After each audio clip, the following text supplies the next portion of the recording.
क्या उत्तराखंड राज्य की डिमांड इसलिए थी कि प्रेमचंद जैसा चरित्र बने? क्या इसलिए राज्य मांगा था कि कुछ पार्टियां आएंगी, झूठे प्रलोभन देगी, उसके बाद उत्तराखंड पे डाका डालेगी? इसलिए तो नहीं मांगा था। सोचिए, जिन 42 लोगों ने इस राज्य के लिए अपने बलिदान दिया, उनके सपनों का उत्तराखंड तो आज भी नहीं मांगा। यहाँ का मूल पहाड़ी 10 साल में 5 लाख से ज्यादा लोग पलायन करके, पेवर पलायन करके रोजगार के लिए, 64 लाख लोगों का ये राज्य था और आज 84 लाख, जब ये 9 नवंबर 2000 को राज्य बना तो 84 लाख हो गए। हमारे ही राज्य में, हमारा ही खाके, हमारे खिलाफ अपना एक संगठन खड़ा कर रहा है कि पहाड़ी भूखे मरेंगे, अब धंधा हम चक्का जाम करेंगे, बंद करेंगे। अरे भाई, आप व्यापारी थे, आपको हमने मंत्री बनाया, आप गाली दोगे हमको? अगर हमारे अस्तित्व को ललकारोगे तो बक्से नहीं जाओगे, भले तुम कितने ही ताकतवर हो जाओ। यूकेडी है तो मुद्दे हैं, यूकेडी है तो अस्तित्व की लड़ाई लड़ी जा रही है। नमस्कार दर्शकों, मैं हूं आपके साथ सीमा रावत और आप देख रहे हैं आईटीजी टॉक्स। आईटीजी टॉक्स एक बार फिर लेकर आया है आपके लिए एक ऐसा कार्यक्रम जिस पर आपको पता चलेगा उत्तराखंड की उस इतिहास के बारे में, उन बातों के बारे में जिसे कई बार जो है दर्शकों से छुपाया जाता है या फिर आधा अधूरा बताया जाता है। जैसे कि कहते हैं ना कि आधा अधूरा ज्ञान हमेशा ही खराब होता है, इंसान के नाश की ओर उसको लेकर जाता है। वैसे ही कई सारे ऐसे मुद्दे हैं, कई सारी ऐसी बातें हैं जिसका ज्ञान दर्शकों को और हमें भी बस आधा अधूरा है। तो आज उन्हीं बातों पर चर्चा करने के लिए हमारे साथ मौजूद है उत्तराखंड राज्य के आंदोलनकारी, उत्तराखंड राज्य बनाने के लिए जिन्होंने अपना पूरा समय दिया, अपना पूरा साथ दिया, ऐसे ही और यूकेडी के केंद्रीय प्रवक्ता शांति प्रसाद भट्ट। तो सबसे पहले तो शांति प्रसाद भट्ट जी, मैं आपका बहुत बहुत स्वागत करती हूँ आज के इस कार्यक्रम में। शांति प्रसाद भट्ट एक ऐसा नाम जिसे अभी के टाइम पे बहुत ऐसी इस तरह से देखा जाता है कि अरे ये तो वो आदमी है जो बिना डरे कुछ भी बोल देगा, किसी भी टॉपिक को ऐसे हवा दे देगा या आग की तरह बढ़ा देगा। तो बाकी चीजों पर चर्चा करने से पहले मैं आपसे ये जानना चाहूंगी कि जिस समय ये राज्य बना, इस राज्य की मांग उठी, आप लगातार इसमें अपना योगदान देते रहे और एक बहुत लंबी लड़ाई आपने लड़ी है इस राज्य के लिए। तो इस राज्य को जिन बुनियादी चीजों के लिए मांगा गया था, क्या वो चीजें वाकई में उत्तराखंड को मिली हैं या फिर एक छलने का काम किया गया है? सवाल सही है। मैं आपसे ही पूछता हूँ, मास कॉम की स्टूडेंट भी रही हैं और आज अपना पॉडकास्ट चला रही हैं। क्या उत्तराखंड राज्य की डिमांड इसलिए थी कि प्रेमचंद जैसा चरित्र बने? क्या उत्तराखंड राज्य की मांग केवल इसलिए थी कि एक छोटा सा भूखंड हमको मिल जाए? क्या उत्तराखंड राज्य की मांग इसलिए थी कि हमको भ्रष्टाचार की सजा मिले? जिन बुनियादी चीजों के लिए राज्य मांगा गया था, जिसके लिए 42 से ज्यादा शहादतें दी, क्या उसके अनुरूप उत्तराखंड का वो चरित्र सत्ताओं का आपको दिख रहा है? क्या कभी आपने कल्पना करी थी देवभूमि के अंदर हमारी बहू बेटियों के साथ में गलत काम होंगे? अंकिता उदाहरण है। श्रीनगर में बहुगुणा, पहाड़ के मध्य में रहने वाली लड़की, उसको मारने वाले का आज तक पता नहीं चल रहा। क्या इसलिए राज्य मांगा था कि कुछ पार्टियां आएंगी, झूठे प्रलोभन देगी, उसके बाद उत्तराखंडियत पे डाका डालेगी? इसलिए तो नहीं मांगा था ना। सोचिए, जिन 42 लोगों ने इस राज्य के लिए अपने बलिदान दिया, उनके सपनों का उत्तराखंड तो आज भी नहीं बना। उत्तराखंड क्रांति दल है तो मुद्दा जिंदा है। आज भी हम जल, जंगल, जमीन, रोजगार, स्वरोजगार, गांव को विकास से जोड़ने की बात कर रहे हैं। पहाड़ की राजधानी पहाड़ के मध्य में हो, पलायन रुके, गांव में खुशहाली हो, गरीब किसान कैसे समृद्ध हो, उसको विषम भौगोलिक परिस्थितियों में रहने वाले व्यक्ति को उसी परिस्थिति के अनुसार उसको विकास से जोड़ा जाए। आज भी हम वही कह रहे हैं। आपको लगता है कि जो बलिदान देकर राज्य लिया आपका वो राज्य है? कौन दोषी है? उत्तराखंड क्रांति दल जो सीमित संसाधनों में आज भी उत्तराखंड के लिए लड़ रहा है, वो हमारा तो यही कहना है कि हम देवभूमि के लोग हैं। यहाँ पर अगर तीर्थाटन हो तो आध्यात्म से जुड़े, यहाँ पर यदि पर्यटन हो तो यहाँ की सभ्यता और संस्कृति को रूबरू करता हुआ आदमी जाए। ऐसा तो नहीं कि दिल्ली में भी शराब पिए और केदारनाथ में भी वो शराब पिए। इसको तो मैं ना तो तीर्थाटन समझता हूँ ना पर्यटन समझता हूँ। देवभूमि की संस्कृति को संरक्षित करते हुए विकास से यदि जोड़ा जाए तब उत्तराखंड का विकास हो सकता है। आपको लगता नहीं है इन 25 सालों में बोली पे काम नहीं हो रहा, भाषा पे काम नहीं हो रहा। यहाँ का मूल पहाड़ी 10 साल में 5 लाख से ज्यादा लोग पलायन करके, पेवर पलायन करके रोजगार के लिए। देखिए, पलायन एक सतत प्रक्रिया है विकास से जोड़ने के लिए। कोई शिक्षा के लिए पलायन करता है, खुशी की बात है। कोई देश रक्षा के लिए पलायन करता है, खुशी की बात है। मगर 2 जून की रोटी के लिए, 5,000 और 10,000 के लिए, होटल में काम करने के लिए अगर वो पलायन कर रहा है, कौन दोषी है? इसलिए राज्य मांगा था। हम कह रहे हैं कि एक सुनियोजित षड्यंत्र है। 64 लाख लोगों का ये राज्य था और आज 84 लाख, जब ये 9 नवंबर 2000 को राज्य बना तो 84 लाख हो गया। कारण हरिद्वार जोड़ दिया गया। हमने उसको भी स्वीकारा, ये कहकर कि सरकारों ने जो किया है ये भी हमारे हैं। आज 1,35,00,000 जनसंख्या हो गई और इन 25 सालों का विकास आपको दिख नहीं रहा है? जिस प्रेमचंद अग्रवाल को 5 बार विधायक बनाया पर्वतीय मूल के लोगों ने, वही प्रेमचंद अग्रवाल कह रहा है कि मुझको केवल इसलिए बाहर किया गया है कि मैं बढ़िया हूं। और मजे की बात, हमारे ही राज्य में, हमारा ही खाके हमारे खिलाफ अपना एक संगठन खड़ा कर रहा है कि पहाड़ी भूखे मरेंगे, अब धंधा हम चक्का जाम करेंगे, बंद करेंगे। ये शुरुआत है मणिपुर की ओर भाजपा का इस राज्य को ले जाने की। हम भी जनता को समझा रहे हैं, जनता समझ रही है। और एक दिन ऐसे गंदे चेहरों को हम जनता के बीच में राजनीतिक रूप से भी, आर्थिक रूप से भी नंगा करेंगे। अरे भाई, आप व्यापारी थे, आपको हमने मंत्री बनाया, आप गाली दोगे हमको? और आपका चरित्र दिख रहा है कि कितनी अकुत संपत्ति जोड़ दी, बच जाओगे आप अगर उकसाओगे पहाड़ियों को। तो हमने सर्वधर्म सद्भाव की बात करी है। उत्तराखंड आंदोलन में हमने सबको साथ लेकर उत्तराखंड लिया है। यहाँ पर सलीम ने भी शहादत दी है तो सुखविंदर ने भी। हम उनको आज भी अपना देवता मानते हैं। हमने किसी से भेदभाव नहीं किया। मगर यदि लकीर खींचोगे तो गुरुकुल नारसन से बाहर फेंकने की भी ताकत रखते हैं हम। अगर हम इस देश के लिए गर्दन कटाते हैं, अगर हमारे अस्तित्व को ललकारोगे तो बक्से नहीं जाओगे, भले तुम कितने ही ताकतवर हो जाओ। धीरे धीरे जनता समझ रही है और हम समझा भी रहे हैं। और आप जैसे पोर्टल, आप जैसे पॉडकास्ट वाले हमको दिखा भी रहे हैं। राष्ट्रीय पार्टियों के अखबार, राष्ट्रीय पार्टियों के चैनल अगर उत्तराखंड की आवाज को दबाओगे, इससे उत्तराखंड क्रांति दल खत्म नहीं होगा। धीरे धीरे देखते रहिए, सबके चेहरे नंगे हो रहे हैं। आपने बात उत्तराखंड क्रांति दल के खत्म ना होने की है, लेकिन उत्तराखंड क्रांति दल एक ऐसा दल था जिसने राज्य बनाने में एक अहम योगदान दिया। तब से लेकर अब तक उत्तराखंड क्रांति दल संघर्ष ही कर रहा है।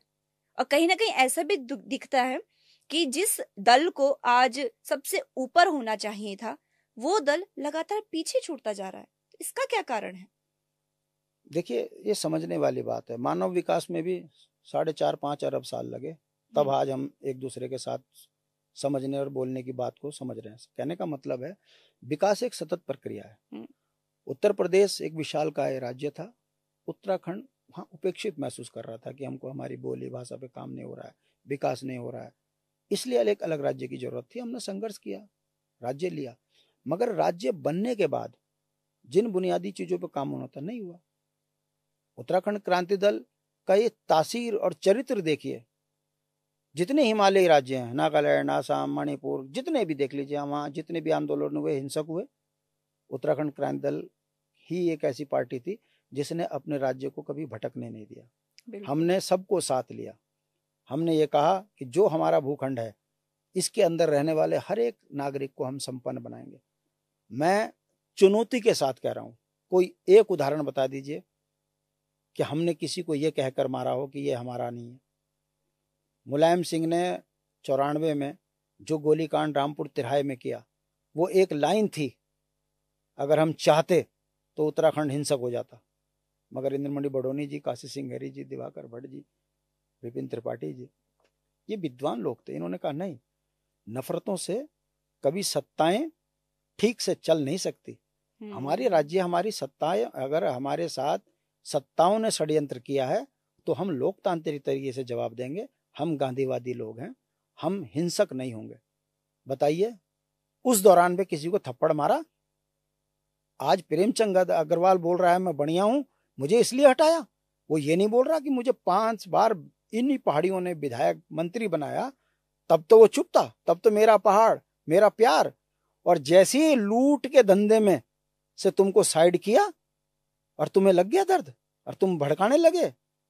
मैं पूछना चाहता हूं उन व्यवसायियों से, मत करो ऐसे, और अगर कर रहे हो तो निश्चित रूप से परमानेंट बंद कर दो दुकानें। देखते हैं तुम्हारी दुकानें बंद होने से कितने पहाड़ी भूखे मरते हैं। अरे तुम उत्तराखंड आंदोलन के दौर में भी कहा करते थे ये उत्तराखंड बन गया तो पहाड़ी भूखे मरेंगे, मगर आज वही लोग हमारी छाती पर आकर हमारे को मूंग दल रहे हैं, मगर हम फिर भी कह रहे हैं कोई बात नहीं, लोकतांत्रिक तरीके से जवाब दिया जाएगा। मगर अब पहाड़ियों को ललकार रहे हो आप। ये वो चरित्र है, ये 25 साल में भारतीय जनता पार्टी और कांग्रेस के दिए हुए बीज हैं जो आज हमारे लिए यहाँ खतरा बन चुके हैं। धीरे धीरे हम जनता को समझा रहे हैं कि इन राष्ट्रीय पार्टियों को राष्ट्र के नाम पर वोट देना बंद कीजिए। यूकेडी है तो मुद्दे हैं, यूकेडी है तो अस्तित्व की लड़ाई लड़ी जा रही है। अगर राष्ट्रीय पार्टियां ही अगर इस राज्य में होती तो उत्तराखंड के अंदर आज सब कुछ बर्बाद हो चुका होता। अरे ये तो दोनों पार्टियां ऐसी हैं, आपको शायद वो जानकारी नहीं होगी। कांग्रेस की नेता थी एक, दिवंगत हो गई, बोलना नहीं चाहिए अब, मगर बात आ गई तो छोड़ेंगे भी नहीं। वो बैंकॉक की तरह देखना चाह रही थी उत्तराखंड को। यूकेडी थी तो हमने उसके उस मंसूबों को उत्तराखंड में नहीं लगने दिया। नरेंद्र सिंह नेगी के गानों पे बैन लगी, यूकेडी थी तो नौछम्मी नारायण के कैसेटें जम के बिकी और वो बैन खत्म करवाया। तो मेरा कहने का मतलब है हम हैं तो आज भी आपको संघर्ष दिख रहा है। यूकेडी के उस षड्यंत्र के तहत बदनाम जरूर कर रहे हैं लोग, मगर हम घबराए नहीं हैं। हम कमजोर हो सकते हैं आर्थिक रूप से, हमारा संगठन कमजोर हो सकता है, मगर बुनियादी मुद्दों में किसी की औकात नहीं है यूकेडी के नजदीक भी खड़ा हो जाए। यही कारण है भारतीय जनता पार्टी को अपने मंत्री पर कार्रवाई करनी पड़ी। हम हैं, आज भारतीय जनता पार्टी बैकफुट पर है। महेंद्र भट्ट बोलता है हम जो सड़क छाप हैं, भूल गया कहां था। जहां से महेंद्र भट्ट की शुरुआत हुई तो वो तो सड़क छाप के लायक भी नहीं था। वो जो अपनी कौम को सड़क छाप कह दे, आप सोच सकते हो कैसी सड़ी मानसिकता के लोग हैं। बिल्कुल। जो सुबोध उनियाल जन्म धरती पे लेता है और कहता है मैं बिहारी हूं, समझ सकते हो इनका मानसिक संतुलन कितना खराब हो चुका है एक पासवान के लिए। ये सब लुटेरे हैं। इनको यदि लाभ दिखेगा तो ये अपने घर में अपने माँ बाप का नाम लेना बंद कर देंगे। ये इस कदर बेईमान लोग हैं। तो इसलिए आप हमसे चाहे कितना ही सवाल करें, यूकेडी है तो पहाड़ जिंदा है। पहाड़ को जिंदा रखने की बात की जा रही है। अच्छा, एक सवाल ये करना बहुत ज्यादा जरूरी हो जाता है भट्ट जी कि उत्तराखंड जब बना था तो यहाँ के बच्चे, बूढ़े, महिलाएं, नौजवान, हर कोई इस आंदोलन का हिस्सा बना था। आप तो खुद इस आंदोलन में थे। रामपुर तिराहे में हमारी माता बहनों के साथ जो कुछ हुआ था, आप उसके प्रत्यक्षदर्शी हैं। तो मैं ये जानना चाहती हूँ कि आज मुझे खुद, मैं जितने साल का हमारा उत्तराखंड है, खुद मुझे उतने साल हो गए इस उत्तराखंड को देखते हुए। तो जब हमने देखा था तो इसकी शुरुआत मैं खुद कहती हूँ कि हमारे गांव बड़े शांत थे। जिस गांव से मैं आती हूँ बहुत शांत थे। लेकिन अब धीरे धीरे हम खुद उस गांव में पैदल नहीं जा सकते, अकेले नहीं जा सकते। धीरे धीरे करके हमारे हाथों से जमीन निकलती गई, धीरे धीरे हमारे हाथों से हमारे रोजगार निकलते गए। तो आने वाला क्या फ्यूचर है हमारे उत्तराखंड का? बड़ा तीखा सवाल किया है। दर्शक इस बात को समझेंगे। हम लोग कौन है? Service class. हम पूरे भारत को ईमानदार कर्मचारी देने वाला राज्य है। अगर हम हैं तो बॉर्डर सुरक्षित है। बिल्कुल। हमको संरक्षित करने की जरूरत थी। ये काम दिल्ली में बैठी सल्तनत का काम था। वो यहाँ शेड्यूल 5 लगाती, सख्त भू कानून करती, और हम जैसे लोगों को आर्थिक रूप से संपन्न बनाने के लिए पेंशन स्कीम लागू करती। उत्तराखंड में हर परिवार से एक सैनिक को देने के लिए और ऐसी नीतियां बनाते कि यहाँ का लड़का बॉर्डर की सेवा भी करे और अपने राज्य की सेवा भी करे। जिनको आपने सत्ता दी, ये व्यापारिक मानसिकता के लोग हैं। इन्होंने हमारी पेंशन खत्म कर दी, नौकरियां खत्म कर दी। आज गांव के अंदर 100-100 रुपए के लिए संघर्ष हो रहा है। 40-40 साल के लड़के हो गए, शादियां नहीं हो रही, हमारे वंश रुक गए। तो मैं भारतीय जनता पार्टी को देशभक्त पार्टी कहूं या देशद्रोही पार्टी कहूं? बताओ। ये देश के साथ द्रोह नहीं है कि जो व्यक्ति इस देश के लिए गर्दन कटाने वाली कौम है उसको आप आर्थिक रूप से मजबूत नहीं कर रहे हो। अगर पहाड़ी वाकई कमजोर हो जाएगा, सेना में नहीं जा पाएगा, तो आपको कहां मिलेंगे सेना में? 20 साल के बाद आपको ईमानदार कर्मचारी और सैनिक मिल पाएंगे इस राज्य से? कौन दोषी है? दूसरा सवाल आपने कहा है कि उत्तराखंड राज्य में आपने इतना बड़ा आंदोलन किया। आप बताएं उत्तराखंड आंदोलन की परिकल्पना क्या थी? गांव में बूढ़ी माँ से अगर बोलते थे बड़ी उत्तराखंड आंदोलन में बहरानी क्या मिलन थी ये बेटा म्यार नहाते थे नौकरी लग जाए। इस सोच के लोग थे हम तो सत्ता का और षड्यंत्र समझते ही नहीं थे। सीधे लोग थे तभी तो लूटे जा रहे हैं, देश के नाम पे वोट दे रहे हैं, तभी तो हम लूटे जा रहे हैं। यदि हम राजनीतिक लाभ जानने वाले लोग होते तो आज हम अपना राज्य दूसरों की तरह लूटने के लिए नहीं देते। नागालैंड में बना के दिखाओ सरकार, मिजोरम में बना के दिखाओ सरकार, वहां क्षेत्रीय दल पनप रहे हैं, हम क्यों नहीं पनप पा रहे? क्योंकि कर्मचारियों के बीच के हैं, गरीब हैं, हमारा मजाक उड़ रहा है। आपने कहा हमारी जमीनें, आपको मालूम है अगला युद्ध किस पे होगा? मैं आज बता रहा हूं आपको, पूरा वातावरण बिगड़ चुका है, शुद्ध वातावरण नहीं है, कोरोना आपने देख लिया है। अब शुद्ध हवा और शुद्ध पानी, इसका झगड़ा हो रहा है। आज शहर में 24 घंटे में आप 100 से 150 रुपए का पानी पी जाते हो।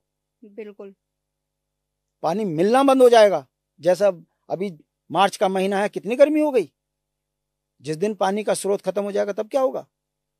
ये जिस तरीके से ब्लास्ट कर कर कर आप कभी माना में जो है देखते हो 57 दब गए, कभी केदारनाथ में आप देख रहे हो, ये क्या है? ये अनियंत्रित विकास का परिणाम है कि पहाड़ के पहाड़ खाली हो गए हैं बर्फ से। तो अगला युद्ध पानी का होना है। हमारी चिंता वो भी है, मानव सभ्यता को बचाने के लिए हमको भूगर्भ वैज्ञानिकों की सोच के तहत उत्तराखंड का डेवलपमेंट करना है। इनका क्या, ये तो लुटेरे हैं, विकास के नाम पर धे मार ब्लस्ट करा और बनाया खा भाग गए। इन चीजों को समझने की जरूरत है कि जिन बुनियादी चीजों के लिए राज्य की लड़ाई लड़ी गई, किसी एक पे भी काम नहीं हुआ। ना तो मेरी गांव की बूढ़ी माँ का सपना पूरा हुआ कि मेरा बच्चा मेरे घर में शाम को आए, घर में उदासी ना हो। आपको पहाड़ की 100 बहुओं से मैं अगर आप उनका इंटरव्यू ले लो तो 99 बहू ऐसी हैं जो गांव में अकेली है, पति कहाँ है कि बॉर्डर पे, पति कहाँ है कि बंबई। तो उस लड़की की जवानी, उस लड़की की उदासी, उसके द्वारा पाला हुआ बच्चा, आप क्या सोचते हो संपन्नता दिखेगी जिसकी माँ पे 24 घंटे आंसू है? ना वो दिवाली में आ रहा है, ना होली में आ रहा है, इतना परेशान है वो बाहर, वो अपना घर नहीं चला पा रहा। क्या ये राज्य ऐसा होना चाहिए था? क्या आपको ऐसा राज्य नहीं दिखना चाहिए था कि बेटा सुबह ड्यूटी करे शाम को अपने घर आए? अरे भाई, जंगल से आपने हमको दूर कर दिया। भू कानून, वो वन अधिनियम बनाकर 1980 के बाद हम जंगल में नहीं जा सकते, मुकदमे हम पे लग रहे। आपने बंदरों, जंगली जानवरों के कारण हालात ऐसे बना दे, हम अपने खेती पे काम नहीं कर पा रहे। जब हम खेती नहीं कर पाएंगे, जंगल से हमको दूर कर दिया, तो पहाड़ में खाने के लिए है क्या? हमको मजबूर करा जा रहा है ताकि हम भागे यहां से। और जब हम भागे तो वहां पर आकर कोई भी टाटा, कोई बिरला, कोई बड़े बड़े उद्योगपति ये पर आकर अपना ऐशगा बनाए। मतलब देवभूमि के अंदर बद्रीनाथ केदारनाथ में शराब मिले इसलिए राज्य को मांगा था। बहुत सी बातें हैं, समझने वाली बात है। उत्तराखंड क्रांति दल का विरोध इसलिए नहीं हो रहा कि ये सत्ता में चले जाएंगे तो क्या होगा। हमारा विरोध इसलिए हो रहा है कि हम मानव विकास को इस कदर तरीके से करेंगे कि पूरा विश्व देखेगा कि यदि लोकतंत्र के मूल अवधारणा को देखना है तो उत्तराखंड में जाकर देखिए। उत्तराखंड क्रांति दल जिसने सबको साथ लेके राज्य लिया, झगड़े नहीं होने दिए, अब सत्ता में आया है तो सबका मानव विकास हो रहा है। मानव के जो मौलिक अधिकार, सड़क, स्वास्थ्य, शिक्षा, बिजली, पानी, रोजगार, स्वरोजगार, इससे जोड़ने की तो जरूरत है। किसी से झगड़ा थोड़ी ना है। अरे कोई यादव है, कोई पासी है, गडरिया है, वो जी बेचारा अपना कमाने खाने के लिए आ रहा है, कमा का। हमारा झगड़ा इस बात का है, तो आया तो तू ठेली लगाने था, अब तू मालिक बन गया। पासवान कल तक राजमिस्त्री का काम कर रहा, नाम लिखना आ नहीं रहा, वो यहां मेयर बनेगा? मतलब हमारे यहाँ पढ़े लिखे लोग नहीं रहे? ऋषिकेश के अंदर सब अनपढ़ हो गए? क्यों नहीं किसी वेदाचार्यों को आज बनाया तुमने मेयर? हमारा झगड़ा इस बात का है। ऋषिकेश देव नगरी है, योग नगरी है। अगर किसी वेदाचार्य को बनाया जाता मेयर, एक संदेश जाता कि देवभूमि का ये चरित्र है, देवभूमि का वो चरित्र है जिसे बोलना नहीं आ रहा। आपने उसका इंटरव्यू सुना होगा कि हमने उत्तर प्रदेश में योगी नहीं बोल पा रहा, हमने उत्तर प्रदेश में ओगी को, जो व्यक्ति बोलना नहीं जान रहा है और भाजपा उसको चेहरा बना रही है राजनीतिक लाभ के लिए कि जितने बिहार के लोग आ रखे हैं वो जो है हम साध लेंगे। ये आपको माफ करना, आपको स्वीकार हो सकता है, हमको नहीं। हमारा ये कहना है यहां पर विधायक भी साइंटिस्ट होना चाहिए, यहां विधायक भी वेदाचार्य होना चाहिए। सदन में जाए तो पता चलना चाहिए कि मानव विकास के लिए सदन में कैसी चर्चाएं हो रही।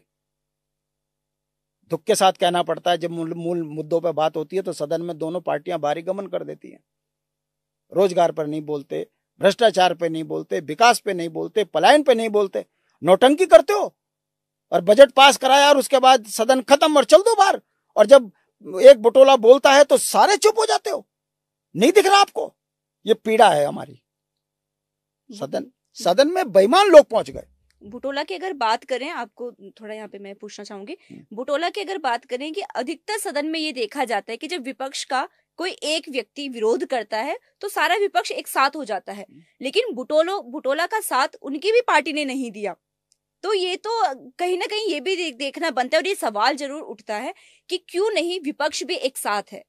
विपक्ष, अगर हम विपक्ष की भी स्थिति देखें तो विपक्ष अगर अपने साथियों का साथ नहीं देगी तो किस तरह से विपक्ष मजबूत हो पाएगा? बहुत सही सवाल किया। कभी आपने रिसर्च करा? आप पत्रकार हैं, विधानसभा में कौन पहुंचा हुआ विधायक बन के? शांति प्रसाद भट्ट तो नहीं पहुंचा ना। संघर्ष का मुझे एक आदमी बता दो, कोई जिसने संघर्ष किया हो, लाठी खाई हो, डंडे खाए हो, कोई आंदोलनकारी पृष्ठभूमि का हो, बता दो मुझे। अब आप कहोगी विनोद चमोली तो है, बोलोगी ना, मैं बता दूं। विनोद चमोली लड़के देखना अपने दम पे, अगर 500 वोट भी लिया है। ये सब राजनीतिक बेईमान लोग हैं। कौन है पहाड़ में कमाई के स्रोत? क्या है? ठेकेदार, यही तो है। बिल्कुल। तो जो ठेकेदार जिसने सीमेंट गारे में गड़बड़ करी होगी, जिसको सरकारी बजट में डकैती डालने की आदत पड़ गई, उसे विधायक बनाओगे तो वही काम करेगा। बता दो मुझे, विधानसभा में कितने साइंटिस्ट हैं आपके? मुझे बता दो आपके पढ़े लिखे कितने डॉक्टर हैं, कितने वेदाचारी हैं? किसी भी सरकार का, किसी भी राज्य का चेहरा होता है, वहां की विद्वता कहां दिख रही है कोई वहां? धामी की योग्यता बता दो क्या है? जो बच्चा बोल रहा खनन माफिया, शराब माफिया, शांति प्रसाद भट्ट को बोल के दिखाए कोई? मगर क्या करें, 20 करोड़ में विधायक बनना है, इसलिए ऐसे ऐसे लोग जीत के जा रहे। तभी तो विधानसभा में बुटोलों का समर्थन नहीं हो रहा, क्योंकि सब बुटोलों का समर्थन कर दिया तो खत्म हो जाएंगे हम। नेता प्रतिपक्ष यशपाल आर्य, जो अपने आप को बहुत बड़ा नेता समझते हैं, आपने उसका चेहरा देखा जब बुटोला चिल्ला रहे थे कि मैं पहाड़ को गाली बर्दाश्त नहीं करूंगा, और विधानसभा अध्यक्ष उसको धमका रही थी। नया बच्चा है वो, सदन में अपने प्रदेश का दर्द बता रहा है, सुन नहीं सकती थी? राजनीति वहां नहीं होगी तो कहां होगी? किसी अखबार ने छापा? नहीं छापेंगे। और यशपाल आर्य जी अगल बगल झांकने लगे। जो यशपाल आर्य 24 बात पे बहिर्गमन करता है, वो यशपाल आर्य क्यों नहीं पूरा सदन से बाहर निकला? क्यों नहीं बाहर धरने पे बैठा? क्यों नहीं ऋतु खंडूड़ी का इस्तीफे की मांग करी? क्यों नहीं उत्तराखंड के अपमान पर जो पूरी कांग्रेस ने पूरे प्रदेश के अंदर भ्रमण किया? यूकेडी है, पूरे पहाड़ों के अंदर हम संदेश दे रहे हैं। हम कमजोर हो सकते हैं पैसों से, विचारों से नहीं। उतनी उम्र नहीं है जितने मुकदमे लग चुके हम पे। ये सोच के कि गरीब आदमी है, मुकदमों में उलझा दो, डर जाएगा। अगर 42 शहादत देने वालों में अगर 43वां शांति प्रसाद भट्ट नहीं है, तो इसका मतलब ये नहीं है कि हम डरे हुए हैं। हम हैं तो मुद्दे जिंदा हैं, हम हैं तो उत्तराखंड में भाजपा कांग्रेस को नाको चने चबा रहे पड़ रहे हैं। और लखपत बुटोला ने तो ये साबित कर दिया कि हम महाभ्रष्ट बेईमानों को सरकार में भेज रहे हैं, वो चाहे विपक्ष हो चाहे सत्ता हो। है किसी की हैसियत इस तरह बोलने की? और जिस लखपत बुटोला को आप कोड करके बात कर रही हो, आज वो लखपत बुटोला की जांचें शुरू हो जाएंगी। और जब जांच शुरू होगी, कहीं ऐसा ना हो, क्योंकि है तो कांग्रेस पृष्ठभूमि का, जब उसे डरा दिया जाएगा बुरी कदर, पता लगा गूंगा हो गया वो भी विधानसभा में। और अगर आपको लग रहा हो कि मैं शंका जता रहा हूं, इसी धामी को हरा के आया था विधानसभा में, जिसने बेरोजगारों की आवाज उठाई थी, भुवन कापड़ी, याद होगा आपको? बिल्कुल। उसने बेरोजगारों की आवाज उठाई, गोविंद सिंह कुंजवाल फंस गया, हरीश रावत फंस गया, तुम्हारा यही प्रेमचंद फंस गया, पूरा मुख्यमंत्री कार्यालय फंस गया था उसमें। आज कहाँ है भुवन कापड़ी? उसे बोलने नहीं दिया जरा सदन में। आप पत्रकार हो, माफ करना, मेरी तो बेटी की उम्र की हो, पर कभी किसी ने चलाया उस चीज को? भाई मेरा कांग्रेस से 36 का आंकड़ा हो सकता है, पर भुवन कापड़ी यार नौजवान लड़का है, आना चाहिए ऐसे बच्चे को आगे। मतलब 24 घंटे यशपाल आर्य दिखेगा? उसके क्यों नहीं संपत्ति की जांच हो रही? क्यों? चोर चोर मौसेरे भाई और उत्तराखंडियों की आफत आई। हम हैं, निडर होके लड़ रहे हैं, बोल रहे हैं, मगर एक दिन मेरा विश्वास है गुरुकुल नारसन से लेके बद्रीनाथ तक की परिधि में रहने वाला उत्तराखंड क्रांति दल को मजबूती से जिताकर भेजेगा। और मैं फिर कह रहा हूं, जिस दिन हम सत्ता में बैठ गए तो सत्ता भोगने के लिए नहीं है, बहुत कुछ सुधारने के लिए होती है। वो लोग राज्य छोड़ के भाग जाएंगे जिन्होंने राज्य के स्वरूप बिगाड़ा है, और जिन्होंने लूटा है उल्टी करा कर अगर हम राजकोष में उनका पैसा जमा ना करा दिया तो काहे के नेता, काहे के आंदोलनकारी, देखते रहो। यूकेडी कमजोर नहीं है, यूकेडी मजबूती से संघर्ष कर रही है, और हम हैं तो आस भी जिंदा है। बिल्कुल सर, और एक आस ये आज के युवाओं में देखने को जरूर मिलती है। अच्छा, ये काफी काबिले तारीफ मैं समझती हूँ उत्तराखंड के लिए कि प्रेमचंद अग्रवाल के जब उन्होंने ये बयान दिया था सदन में, तो उसके बाद पूरा उत्तराखंड एक हो गया और उन्होंने इतना जमकर विरोध किया कि प्रेमचंद अग्रवाल को मजबूर कर दिया इस्तीफे के लिए। अब एक चीज मैं जानना चाहूंगी कि उत्तराखंड जब बना था, बने आज 25 साल हो गए हैं। जिस समय ये बना था, आप खुद बता रहे हैं कि उस समय इस तरह से नहीं चीजें हुई थी जैसा आज हो रहा है। पूरा उत्तराखंड, चाहे वो सिख समुदाय था या अलग अलग समुदाय के लोगों ने मिलकर एक उत्तराखंड बनाया था, उत्तराखंड मांगा था, तब जाके ये राज्य मिला उनको, है ना। इस राज्य में हम तब जाकर आज हैं। लेकिन आज जो है स्थिति बना दी गई है पहाड़ी और मैदान वाली। और अगर हम मैदान की बात करें, अगर मैं अभी जो चुनाव हुए हैं और सबसे ज्यादा हॉट सीट जो बनी रही ऋषिकेश की, वहां पर 100% ये दिख रहा था कि जीत रहे हैं मास्टर जी, लेकिन अंत समय पे वहां पे पारी बदल गई और पासवान जी जीतकर वहां पर मेयर बन गए। तो किस तरह से आप ये सारी स्थिति देखते हैं? मास्टर जी कौन था? कांग्रेस का, कांग्रेस पृष्ठभूमि का था, उसे टिकट नहीं मिला। किसने खड़ा करा? जिनका टिकट कटा वो कौन थे? भाजपा की थी। और जिसकी राजनीतिक हत्या हुई वो कौन था? वो भी भाजपा का था, वो चाहे अनिता ममगाई हो, चाहे संदीप गुप्ता हो। इन तमाम विरोधियों ने मास्टर जी को खड़ा कर दिया, खूब पैसा लगाया, पर जब उनको सबको बड़े बड़े नेताओं ने दबाया, धमकाया और उनके लाभ उनको दिखाए, बताए, ये आपको पता है, मैं राजनीतिक व्यक्ति हूं, मैं जानता हूं। मास्टर जी की हवा बनती रही, लास्ट के 2 दिन बाद मास्टर जी की हवा खत्म हो गई। क्यों? मैं आपसे पूछना चाहता हूं, जब 100 में से 90 वोट वहां पहाड़ियों के थे, मास्टर आ रहा क्यों? वही लोग फिर बांझ मास्टर के खिलाफ खड़े हो गए कि नहीं नहीं देखो, हमें तो अपनी पार्टी से बाहर नहीं जाना। और वो बेचारी जनता जो भावनाओं में भड़क तो गई। तो आप जो कह रही हो ना कि मास्टर जी के पक्ष में थे, मास्टर के पक्ष में कोई नहीं था। ये लोगों ने अपने अपने एडजस्टमेंट करने के लिए मास्टर को मोहरा बनाया। अगर वाकई मास्टर उत्तराखंडी है, मैं आपसे सवाल कर रहा हूं ना, आप पत्रकार हो, मास्टर यूकेडी में क्यों नहीं लड़ा? हमने तो उसके लिए टिकट भी ले लिया था, क्यों नहीं लड़ा हमसे? क्योंकि यहां से पैसा नहीं मिलना था। यहाँ तो भावनाएं हैं, विचार हैं, क्रांति है, आप उस पर काम करो। पर क्यों? क्योंकि किसी के पैसे पे काम कर रहा। जब किसी के पैसों पर काम करना है तो जिसके पैसों पे काम करोगे उसी की भाषा तो बोलोगे। और आपको दिख नहीं रहा मास्टर का चरित्र? एक थर्ड फ्रंट बन गया।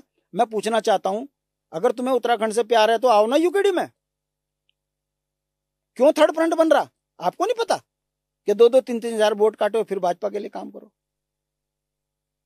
ये सब वो षड्यंत्रकारी लोग हैं जो उत्तराखंड को कमजोर कर रहे हैं। यूकेडी में क्या पाप है भाई? मैं तो 40-42 साल से यूकेडी में काम कर रहा हूं। क्या जिस तरह की नौटंकियां ये कर रहे हैं हम नहीं कर सकते थे? क्या निजी लाभ मैं नहीं ले सकता था? मेरा पहनावा बता देता है कि मैं संघर्ष का व्यक्ति हूं। और जिसे 2 दिन अभी संघर्ष करते हुए नहीं, उसका पहनावा नहीं बता रहा आपको कि किसके पैसों पे नाच रहा। शांति प्रसाद भट्ट के अकाउंट में 10 रुपए नहीं दिख रहे, ये नए नए कल के लौंडे, इनके पास पैसा कहां से आ रहा? नहीं आ रहा समझ में। मगर क्या करें? धोखा दो, झूठ बोलो, किसी के इशारों पे काम करो, किसी के लिए पोषित होके करो, और उसके बाद को हमें तो राज्य से बहुत प्यार है। यह नौटंकी नहीं चलेगी।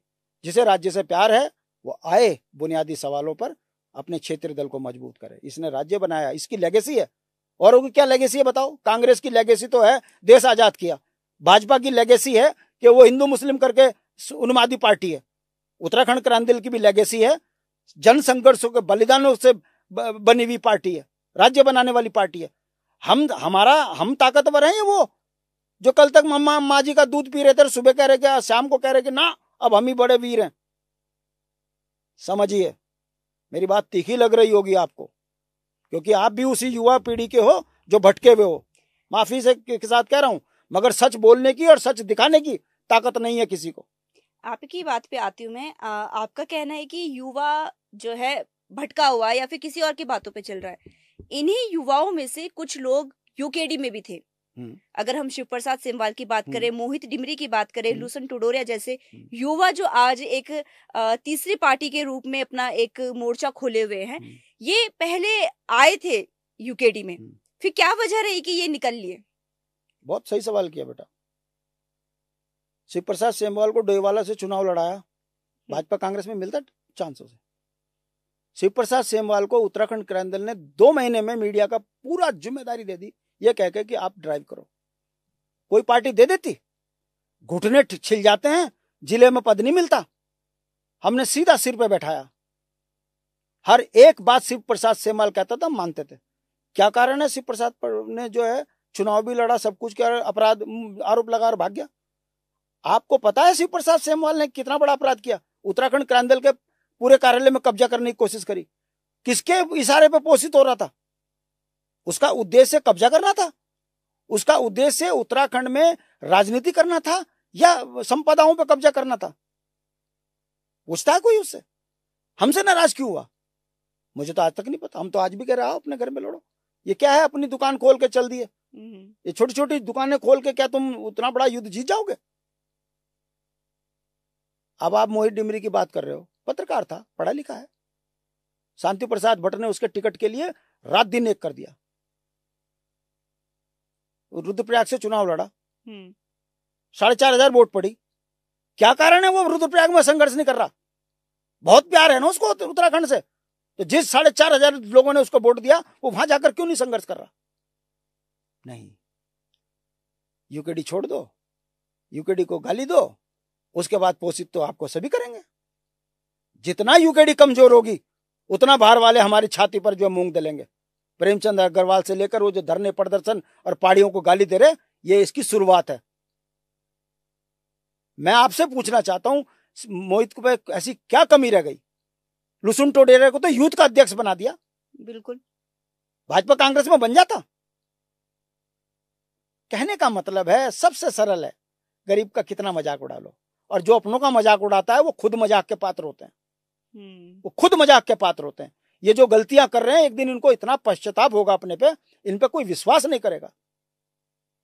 इन्हें गलत फहमी है कि हम चुनाव में जो है बहुत बड़ा करिश्मा कर देंगे। आंदोलन के लिए 400-500 आदमी कहीं भी खड़ा कर दो, मगर जब वोट मांगने आता है तो आपका पूरे चरित्र का आकलन होता है। उत्तराखंड बेवकूफ नहीं है। और उत्तराखंड क्रांति दल जिसने इतने शहादत दी, इतना संघर्ष किया, जिसकी लेगेसी में ही संघर्ष है, बुनियादी मुद्दों पे लड़ने वाली है, जब हमारी जमानतें जब्त हो रही, इनका क्या होगा? शांति प्रसाद भट्ट भले ही 2 लाख 5 लाख खर्च करे, ये 50 लाख खर्च कर देंगे, सत्ता के नजदीक नहीं जाएंगे। और इनको जो पोषित कर रहे हैं वो भी इनको उतने तक ही रखेंगे जितने तक ये बस दूसरे का नुकसान पहुंचा सके, दूसरे में यूकेडी। तो जनता देख रही है, समझ रही है कि कुछ तो गड़बड़ है, कुछ तो गड़बड़ है, और इन्हें भी लग रहा है कि हमसे गड़बड़ हो रही है। देखते रहिए अभी 2 साल में क्या हाल होता है। अच्छा, अभी कुछ दिन पहले ही मेरी कांग्रेस के उत्तराखंड की जो प्रमुख प्रवक्ता है गरिमा दसौनी जी, उनसे मेरी बात हुई थी। तो उन्होंने भी ये चीज कही थी कि जो युवा है, जैसे कि अगर मैं नाम लेना चाहूंगी, बेरोजगार संघ के जो हमारे बॉबी पंवार है, तो उन्होंने एक बड़ा आंदोलन खड़ा कर दिया था जब भर्ती घोटाले हुए थे। कई सारे मुद्दों पर उन्होंने बड़ा आंदोलन किया था, लेकिन 1 साल 2 साल के बाद उन्होंने जो है तुरंत ही ये अनाउंस कर दिया कि वो राजनीति में है।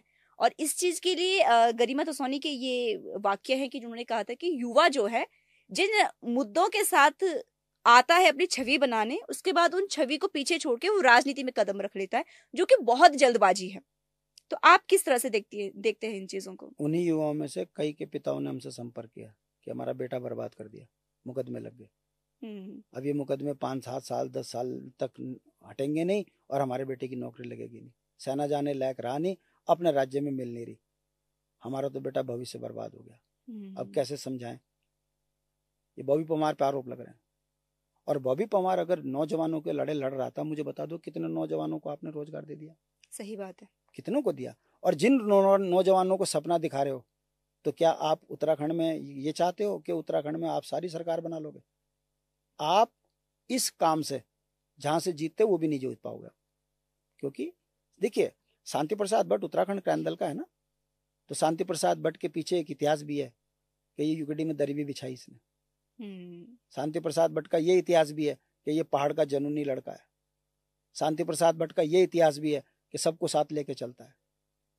शांति प्रसाद भट्ट ये भी जानता है कि इस राज्य के लिए बलिदान देने वाला सरदार सुखविंदर भी है। शांति प्रसाद ये भी जानता है कि इस सलीम ने भी इस राज्य के लिए बलिदान दिया है। मैं कैसे किसी के बलिदान को भूल जाऊं? सही बात है, कैसे भूल जाऊं? इसीलिए आप अक्सर देखती होंगे यूकेडी के नेता बोलते हैं गुरुकुल नारसन से लेकर बद्रीनाथ तक के बीच में रहने वाले आदमी उत्तराखंडी है। हाँ, हमारी जिद है ये। जब पंजाब में पंजाबी हो सकता है तो भाई उत्तराखंड में उत्तराखंडी क्यों नहीं हो सकता? ये भाजपा कांग्रेसी तो बांट रही मैदान और पहाड़ में, और ये बटे हुए तभी तो कट रहे। नीचे वाले ज्यादा नुकसान में है। जो 10-20 बीघा का जमीन का मालिक था बेचारा, वो 5,000 की नौकरी में सिमट गया। सारी जमीनें किसकी बिक गई? हमसे ज्यादा तो पीड़ित नीचे गुरुकुल नारसन के लोग हैं, उधम सिंह नगर के लोग हैं। कहने का मतलब है हमें बदनाम कर रहे हैं, मगर हम फिर भी अपनी तासीर के साथ हैं। भारत का प्रत्येक नागरिक उत्तराखंड में उसका स्वागत है। अगर रोजगार करने आया तो रोजगार करे, मालिक ना बने। मालिक ना बने, धरती पुत्रों के हक पर डाका ना डाले। षड्यंत्र करोगे तो छोड़ेंगे नहीं, फिर भाई बन के रहोगे तो तुमको प्यार से सजोएंगे। बहुत सी बातें हैं। मैं फिर कह रहा हूं कि उत्तराखंड में ये जो थर्ड फ्रंट की बात कर रहे हैं, ये भटके हुए लोग हैं। मैं इनसे उम्मीद करूंगा, आओ अपने घर को संवारो, आओ क्षेत्रीय दल को मजबूत करो। नहीं चलेगा काम, आपस में हम लड़ेंगे तो इन बड़े बड़े जो है शक्तिमानों से हम जीत नहीं पाएंगे। इनके पास तो पैसा है, ये तो लालच में क्या क्या नहीं दे सकते, क्या नहीं दे सकते। तो अगर हम बटेंगे तो पहाड़ के ही बोट कटेंगे, पहाड़ के ही बोट कटेंगे तो मुद्दे पहाड़ के ही खत्म होंगे। मैं आपके माध्यम से अपील करता हूं, आओ मिलके लड़ते हैं। अरे बॉबी, जब तुम लोकसभा लड़े, बावड़े की तरह हम घूमे। ठीक है, तुझे 168 वोट पड़ गए, खुशी की बात है। अगर तू जीत जाता तो, अगर ये तेरा चरित्र था, कितना बड़ा धोखा होता उत्तराखंड की जनता के साथ। भगवान एक उम्मीद जगाकर पीछे हाथ खींच लेता है। हम जमानतें जब्त होने के बावजूद भी मुद्दे नहीं छोड़ रहे, और उसने 1,68,000 वोट क्या पड़ी, उसने बेरोजगारी छोड़ दी है। वो मुख्यमंत्री बनने का ख्वाब देख रहा है। ये जनता देख रही है, आकलन कर रही है, सब समझ रहे हैं। बहुत जल्दी इसका खामियाजा उन्हें भुगतना न पड़ जाए। और मैं फिर कह रहा हूं, आओ मिलके लड़ो। अच्छा, एक बात समझ में नहीं आती है कि पहाड़ों में पलायन तो हुआ है, ये तो खैर इसके हम प्रत्यक्षदर्शी हैं कि पहाड़ खाली हो रहे हैं, लेकिन मैदानों में इतना वोटर कैसे बढ़ गया? तो जितना बाहर के व्यक्ति का वोट बढ़ाओगे, उतना उत्तराखंड के मुद्दों पर, उत्तराखंड की संपदाओं पर बाहर वाले बैठेंगे। और ये भाजपा बहुत तेजी से कर रही है, कांग्रेस भी कर रही थी।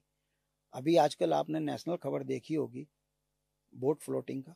45 लाख वोटर एक राज्य से दूसरे राज्य में शिफ्ट हो रहे हैं, दूसरे राज्य से तीसरे राज्य में शिफ्ट हो रहे हैं। आपको दिखने ना लोकतंत्र पर डकैती पड़ गई। अगर वहां हो रहा है तो यहां नहीं हो रहा होगा। आप सोचिए, जहां 14,000 में विधायक बन जाता है सतपाल महाराज, रितु खंडूड़ी, ये तुम्हारी रेणु बिष्ट, पहाड़ों में जितने 15,000 वोट पड़ के बन गए विधायक। अगर 15,000 वोट हर विधानसभा में ऐसे फ्लोटिंग बना दोगे तो आप भाजपा को हरा पाओगे, कांग्रेस को हरा पाओगे? ये तो इतने बड़े डकैत हो गए जो लोकतंत्र को ही लूट रहे हैं। हम जनता को समझा रहे हैं धीरे धीरे धीरे धीरे, मगर क्या करें, सरकारी आदमी को डरा डरा उसका गलत इस्तेमाल कर रहे हैं। मगर बंद कमरे में सरकारी आदमी भी हमें बता रहा है कि ऐसा ऐसा गड़बड़ हो रहा है। रावण का घमंड नहीं रहा, बड़े बड़े रजवाड़े निमट गए, भाजपा भी निमटेगी। और आज आपके पॉडकास्ट में बोल रहा हूं, इनका नाम लेने वाला व्यक्ति नहीं मिलेगा एक टाइम पर, क्योंकि ये लोकतंत्र पर डाका डाल रहे हैं, ये बुनियादी सवालों को खरीद रहे हैं। ये उत्तराखंड के अंदर से पूरे देश के अंदर लोकतंत्र को खत्म कर रहे हैं।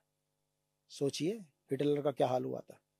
मैं ब्राह्मण हूं, ये मेरा व्यक्तिगत है, मगर मैं किसी का अपमान कर कर अपने को श्रेष्ठ बताऊं, ये भारतीय संस्कृति नहीं है। भारतीय संस्कृति में सबका कल्याण की बात होती है। मानव जगत के कल्याण की बात होती है, पूरे ब्रह्मांड के जो है कल्याण की बात होती है, तो मैं अपनी पद्धति से बाहर कैसे चला जाऊंगा? और जो कहते हैं हम सनातनी हैं, अंकिता कौन थी? बेरोजगार बच्चे किसके हैं? और जिन मुसलमानों को लिए आप नफरत दिखाते हो, उत्तराखंड में सबसे ज्यादा भाजपा के टाइम पे वही बसाए जा रहे। सब्जी वो बेच रहे, रेडी वो लगा रहे, ठेली वो लगा रहे, सब कुछ तो वो यहाँ कर रहे। नुकसान किसका हो रहा? जो यहाँ का मूल पहाड़ी है, जिसने बीटेक एमटेक पीएचडी कर रखी है, उसको नौकरी नहीं दे रहे, उसको बेरोजगार बना रहे वोट के लिए। और जिनका विरोध कर रहे उनको यहाँ ठेली लगवा रहे, उनके वोटर बना रहे। पासवान के साथ में पूरा बिजनौर मुस्लिम समुदाय उसके साथ खड़ा था। क्यों? क्योंकि बाहर का था। तो वहां बाहर का तो मुसलमान भी स्वीकार है और अंदर का तुम्हें पढ़ा लिखा आदमी भी स्वीकार नहीं है। धीरे धीरे समझ में आ रहा है लोगों को, ये जो मैदानों में वोट बढ़ रही है ना, ये उसी षड्यंत्र को हम बता रहे हैं लोगों को। पर अगर ये षड्यंत्र इसी तरह से बढ़ता रहा तो आगे की राजनीति के लिए कितना खतरा हो जाएगा? राजनीति तो छोड़िए, लेकिन जो पहाड़ है वो पहाड़ तो बिल्कुल ही वीरान हो जाएगा फिर। क्योंकि अगर बाहर के लोग इस तरह से बसेंगे तो वो दिन दूर नहीं है कि हमारा जो मुख्यमंत्री है, जो शीर्ष पर है, वो भी बाहर का हो, तो वो दिन भी अब दूर नहीं है। बहुत सही सवाल आपने किया। आपको पता है उत्तराखंड में 75% बनी है क्षेत्र है और 14% हमारे पास कृषि भूमि नहीं है। 10 से 11% कृषि भूमि है, 6 से 7% हमारे पे आबादी भूमि है। आपको पता है आबादी भूमि तो इन्होंने जो है भू कानून से बाहर करी हुई है। हरिद्वार उधम सिंह नगर को भी बाहर कर दिया और पहाड़ के तमाम संसाधनों पे बाहर वाले बैठ गए। चाहे जड़ी बूटी में रामदेव को ले लो, बिजली पनवेल योजनाओं में रेड्डी पेड्डी को देख लो, सब बाहर वाले बैठ गए। अब जो बची हुई जमीन थी हमारे पास कृषि की, वो सारी कृषि जमीन जो है हमारी बिक चुकी है। वर्तमान में शायद 5 से 6% जमीन हमारे पास ऐसी बची है जो अब हमारे पास अपनी है। आपको क्या लग रहा है उत्तराखंड बच गया? 25 सालों में बर्बाद कर चुके हैं ये। अब आप कह रहे हो कि ये बर्बाद हो गया तो आप कैसे बचाओगे? ये सवाल आपके मन में आ रहा है। मैं सवाल करने से पहले मैं बता दूं, जिस दिन हमारी सरकार होगी सख्त भू कानून लागू होगा। उत्तराखंड में जिन्होंने जमीनें गलत तरीके से खरीदी वो राजकोष में जमा होंगी, सारी जमीनें वापस किसानों को बांट दी जाएगी। जो 100 बीघे का मालिक होगा उसको 100 बीघे का मालिक बना दिया जाएगा। क्यों? क्योंकि उत्तराखंड पर्वतीय क्षेत्र है, हम विषम भौगोलिक परिस्थितियों में रहने वाले लोग हैं। -40 में भी हमारा आदमी रहता है तो यहाँ 40 गर्मी में भी रहता है। कहने का मतलब है यदि हमको हमारे विषम भौगोलिक परिस्थितियों का लाभ नहीं दिया जाएगा, जैसे अन्य राज्यों को मिला है, नागालैंड, मिजोरम, अरुणाचल प्रदेश, हिमाचल, हमने क्या, हमारे पे क्या कीड़े पड़ रहे हैं? हमको क्यों नहीं वो लाभ? उसके लिए हम लड़ाई लड़ेंगे। और फिर वही बात, गुरुकुल नाटसर से बद्रीनाथ तक इंच जमीन हमारी कोई लेके नहीं जा सकता। षड्यंत्र से अपने नाम तो करा सकता है, छीन ली भी जाएगी, मगर हम यहाँ के मूल को आर्थिक रूप से स्वावलंबी बनाने की योजना लेकर आएंगे और बनाएंगे। ये हमारा संकल्प है। हमारा राजनीति अगर हमारा उद्देश्य होता तो हम सड़कों पे आज भी मुकदमे ना झेल रहे होते, मार ना खा रहे होते। हमारा उद्देश्य बड़ा पवित्र है, सबको समग्र विकास से जोड़ना। सर, उद्देश्य इतना बड़ा है, दूरदर्शी जिसको हम कह सकते हैं, और ये बहुत ही जमीनी लड़ाइयां हैं, जमीनी मुद्दे हैं। लेकिन क्या कारण है कि आप यमकेश्वर से 2 बार चुनाव लड़े, दोनों बार आप अपनी सीट नहीं बना पाए? क्या कारण है इसके पीछे? देखिए, इसको समझने की जरूरत है। इसको 2 तरीके से देखिए। यदि मेरा उद्देश्य ये होता कि मुझे चुनाव लड़ना है, जीतना है, तो मैं यमकेश्वर से क्यों चुनाव लड़ता? मैं देहरादून से लड़ता। आधे घंटे में सारी विधानसभा घूम लेता है यहाँ। और 600-700 वोट के लिए अगर मैं लड़ना होता, मैं यहाँ लड़ता, 10-12 हजार वोट पाता, घनत्व तो ज्यादा है। हाँ। मैं क्यों वहां लड़ रहा हूं?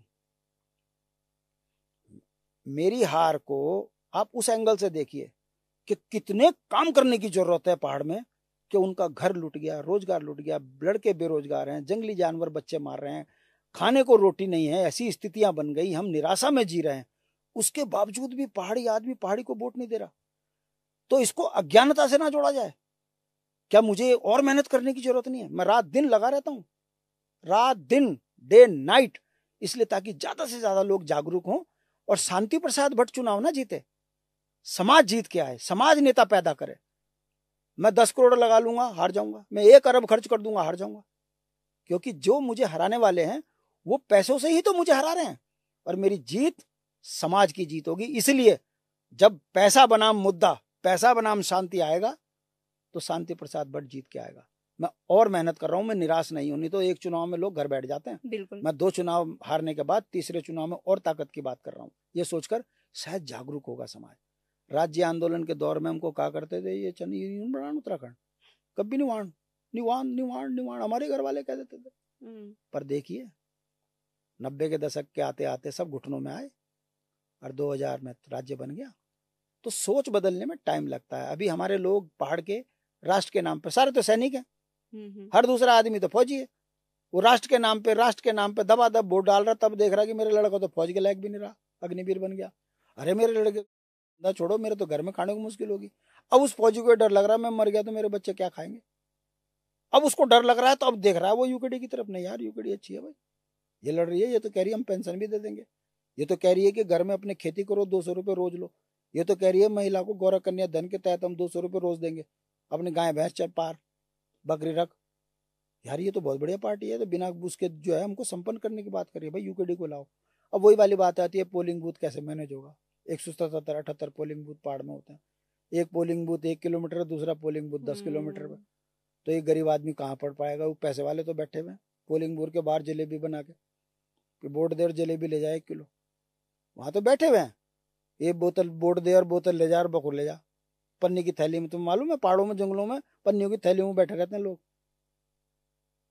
और वो वही आकलन कर लेते हैं कि वोट पड़ा, थैली मिली, ओ ये हमारा वोट।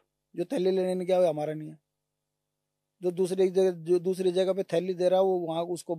ऐसे आकलन हो रहे पहाड़ों में वोट के। पर शांति प्रसाद भट्ट, जिस दिन उत्तराखंड के अंदर क्रांति आ गई, राजनीतिक क्रांति, तो मैं जिस दिन चुनाव जीतूंगा तो आपके सामने बोल रहा हूं मैं, मेरा 1 रुपया खर्च नहीं होगा। और जिस दिन मेरे गले में माला होगी तो मेरे लिए वो आश्चर्य होगा कि इतनी जनता प्यार भी करती है। मैं उस क्षण का इंतजार कर रहा हूँ।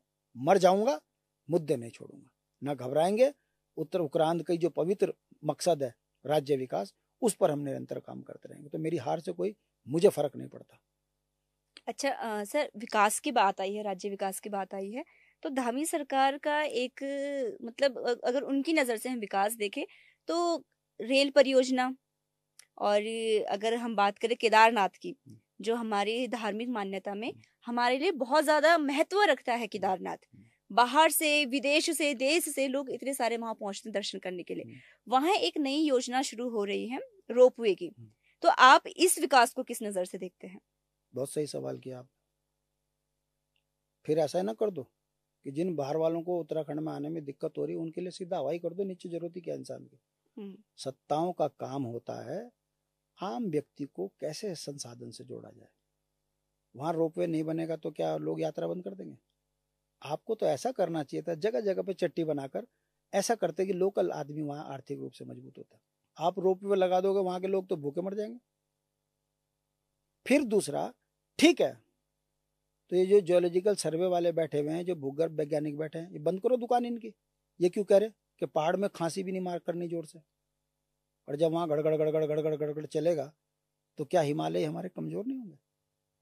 मूर्ख हैं वहां जो साइंटिस्ट बैठे हुए हैं केदारनाथ की चोटी पे, रात दिन वहां पर रीड कर रहे हैं कि क्या बदलाव आ रहा है मौसम में। वो रिपोर्ट दे रहे हैं कि उत्तराखंड के अंदर जो है बहुत दयनीय स्थिति हो गई पहाड़ों की। वो गलत है। मतलब आपको गुजराती को पैसा देना है तो रोपवे बना दो, हेमकुंड में भी बना दो, फिर उसका तत्व खत्म हो गया पहाड़ का। हेमकुंड साहिब में जो हमारे आराध्य हैं गुरु गोविंद सिंह जी, गुरु नानक जी, वो उस एकांत में, उस समय पर, आदिकाल की बात कर रहा हूँ, जब वो उस एकांत में अपना साधना करने गए थे, क्या जरूरत है वहां सड़क देने की? क्या जरूरत है वहां पर इस तरह? आप उनकी भी शांति खोना चाह रहे हो, उस धर्म के तत्व भी खत्म करना चाह रहे हो, और केदारनाथ के भी तत्व खत्म करना चाह रहे हो। धामी तो शराब बेचना बांटने के माहिर हैं, धामी तो खनन बेच करवाने के माहिर हैं, और धामी तो उत्तराखंड लुटाने के लिए माहिर हैं। धामी जी की एक योग्यता बता दो उत्तराखंड आंदोलन में। बस किसी व्यक्ति की पूजा करी, उसकी जीवन भर सेवा करी, उसने तुम्हें मुख्यमंत्री बना दिया। इसके अलावा क्या योग्यता उनकी? अगर वो योग्य होते तो सदन की में पहाड़ की बेइज्जती हुई, उन्हें तुरंत निकाल के बाहर कर देना चाहिए था। मतलब गणित देख रहे हो लाभ नुकसान का, जब देखा बहुत नुकसान हो गया तो कर दिया, और नहीं तो चुप है। ये सब बेईमान लोग हैं। आपको हो सकता है पत्रकार हैं, आपको लगता होगा उस दृष्टिकोण से धामी ने इस राज्य को बर्बाद कर दिया। डैमेज कंट्रोल करने की जब बात आई, प्रेमचंद अग्रवाल के जो अभी पूरा मैटर हुआ था मामला, तो उसमें महेंद्र भट्ट के काफी सारे बयान सामने आए थे प्रदेश अध्यक्ष के।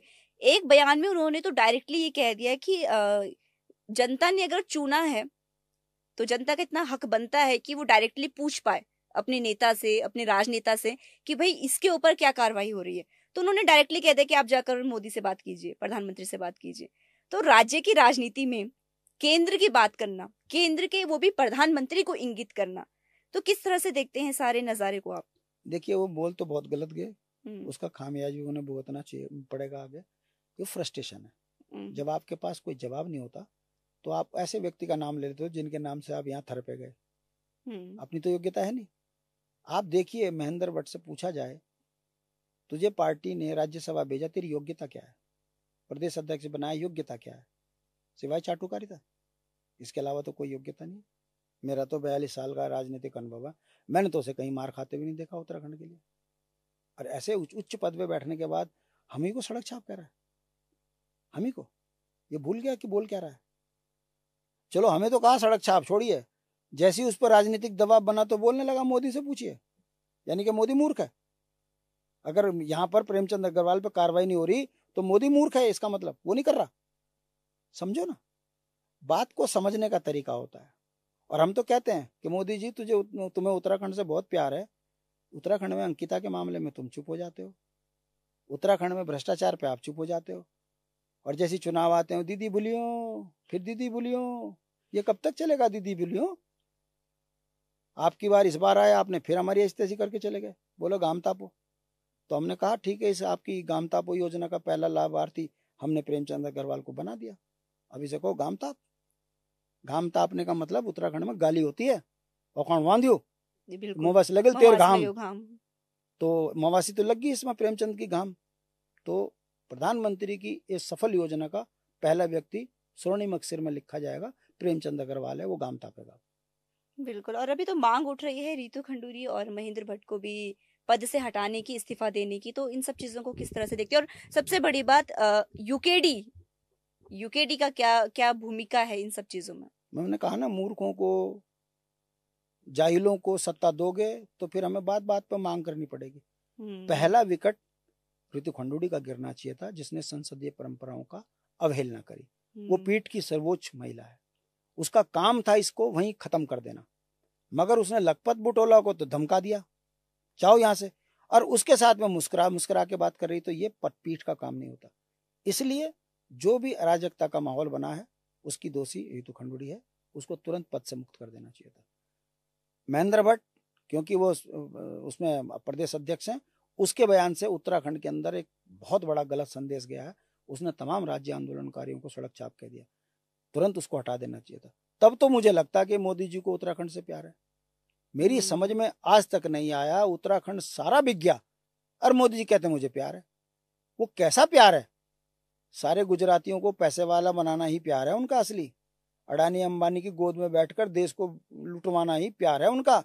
वो दिखाते कुछ है, बोलते कुछ है, होते कुछ है। यही कारण है अब धीरे धीरे लोगों को समझ में आ रहा कि इसके दीदी बुलियों में नहीं फंसना। एक आखिरी सवाल आपसे मैं करना चाहूंगी। उत्तराखंड में अब धीरे धीरे एक नई चिंगारी देखने को मिल रही है कि युवा जो हैं, अगर हम खासकर युवाओं की बात करें तो युवा एकजुट हो रहा है। युवा, जो बात कही जाती है ना कि उठा जागा उत्तराखंडियों, तो एक तरफ से देखा जा रहा है कि अब युवाओं में नई चेतना आई है, वो समझ पा रहे हैं कि हमारा भला बुरा किस चीज में है। तो मैं आपसे ये जानना चाहूंगी कि आगामी जो चुनाव है उसमें यूकेडी की क्या रणनीति है? बहुत सिंपल है, पहाड़ से पलायन रुके, गांव के व्यक्ति को विकास से जोड़ा जाए। ये हम कतई स्वीकार नहीं करेंगे कि मेडिकल कॉलेज भी देहरादून में, इंजीनियरिंग कॉलेज भी देहरादून में, विधायक भी देहरादून में, सरकार भी देहरादून में, तो राज्य बना किसके लिए?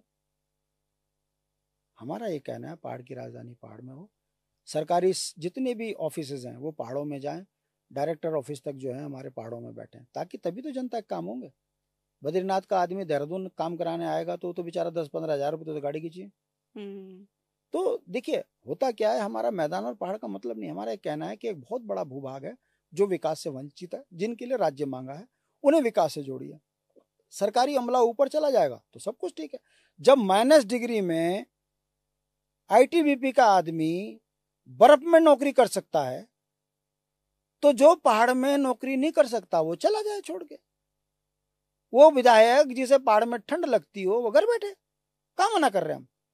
मगर अगर हम सरकारी ऑफिस ऊपर चढ़ा देंगे तो देहरादून से जनसंख्या विस्फोट कम होगा, देहरादून की आबो हवा ठीक होगी और जितना भी घनत्व यहाँ पर जनसंख्या का हो रहा है वो कम हो जाएगा, राज्य ठीक हो जाएगा। भाई शांति प्रसाद भट्ट को नौकरी करनी है वो जाए केदारनाथ में कर ले, क्या दिक्कत आ रही?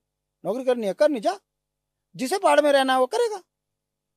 कहने का मतलब है पहाड़ का विकास तभी संभव है जब पहाड़ की मशीनरी पहाड़ में बैठेगी। अब क्योंकि पूंजीपतियों की सत्ता हो गई है तो पूंजीपति अपनी सुविधा के अनुसार हाँक रहे हैं यहाँ पर विधायकों को। यहाँ के मुख्यमंत्री सुबह से लेकर शाम तक 3 बार चेहरा देखता है शीशे में कि यार मैं वाकई मुख्यमंत्री हूँ, मुझे तो कोई भी आके धमका जा रहा, दिल्ली से आ रहा वो धमका रहा, गुजरात से आ रहा वो धमका रहा, मैं सारा कुछ तो उसी को दे रहा, उसके बावजूद भी मुझे महसूस क्यों नहीं हो रहा मैं मुख्यमंत्री हूँ। कभी अड़ोसी से पूछता, कभी पड़ोसी से पूछता। ये स्थिति तो यहाँ के मुख्यमंत्री की है। लगता है आपको एक मुख्यमंत्री दिल्ली वाला बैठा, वो दिल्ली वाला, वो यूपी वाला, वो दिल्ली वाले को नहीं सुनता? बिल्कुल। वो अपनी माँ है तो अपनी पूरा जोग लट पे, वो जो गलत दिखा रगड़ दिया। हमारा मुख्यमंत्री दिख रहा है ऐसे? वो माफिया धमका के जा रहा, खनन माफिया धमका के जा रहा, सब धमका के जा रहे और वो चुपचाप बैठा हुआ।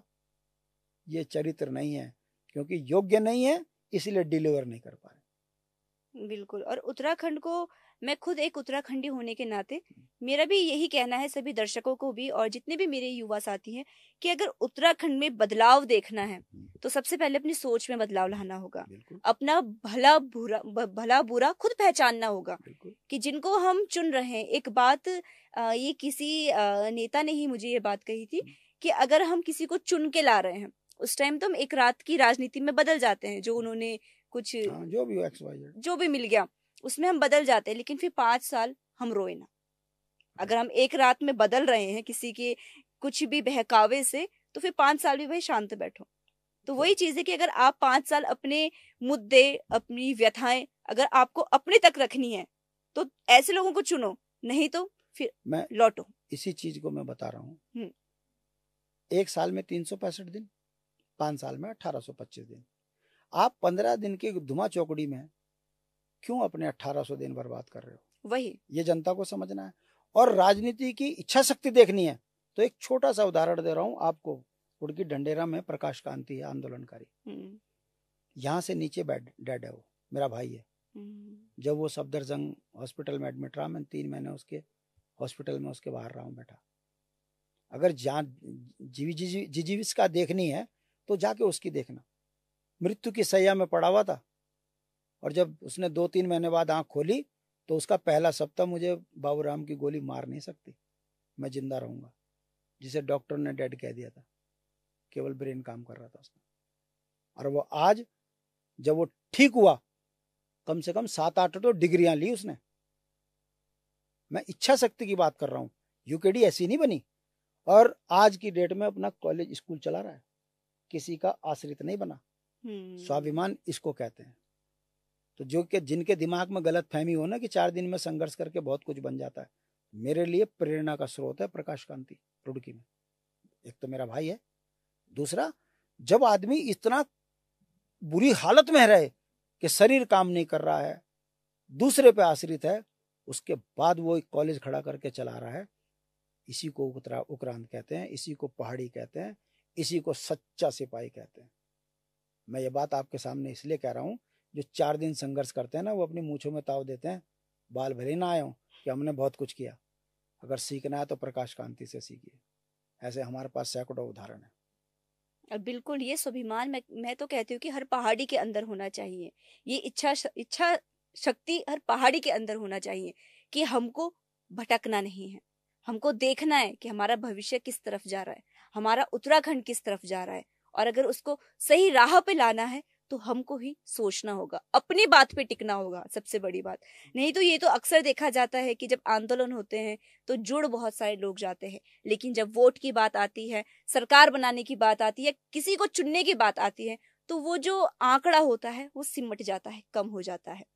तो ये हम सभी को ही समझना होगा, हम सभी को देखना होगा कि हमारा भविष्य किस तरफ जा रहा है। और इसी के साथ शांति प्रसाद भट्ट जी, आपसे आज की चर्चा करके बहुत मजा आया, बहुत आनंद आया, क्योंकि बहुत सारे टॉपिक्स ऐसे थे जो जिनका मेरे लिए भी क्लियर होना बहुत ज्यादा जरूरी था, क्योंकि हम भी उसी जनरेशन के लोग हैं जिन्होंने उत्तराखंड को बना बनाया देखा है। अब बदलाव देख रहे हैं जो हो रहे हैं, आज वाले बदलाव जो हो रहे हैं, तो हमको भी जानना बहुत ज्यादा जरूरी था कि असल में उत्तराखंड क्या था और अब क्या बन रहा है। तो मैं आपको एक बार शुभकामनाएं देती हूँ भविष्य की राजनीति के लिए, और एक बार फिर से धन्यवाद करती हूँ आज के कार्यक्रम में आने के लिए। बुरा मत मानना बेटा, कोई बात तुम्हें बुरी लगी हो तो, पर एक चीज जरूर है, बहुत छोटी उम्र पर मंझी भी बहुत है। इतने सवाल तुम कर गई, मुझे उम्मीद नहीं थी। जय उत्तराखंड। जय उत्तराखंड। तो दर्शकों, आज हमने उत्तराखंड के ऐसे ऐसे बिंदुओं पे चर्चा की जिनके बारे में जानकारी होना बहुत ज्यादा आवश्यक है। और उत्तराखंड से जहां से भी आप ये पॉडकास्ट देख रहे हैं, ये कार्यक्रम देख रहे हैं, ये जरूर ठान लें, ये जरूर समझ लें कि आपका भला किस चीज में है और आपका बुरा किस चीज में है।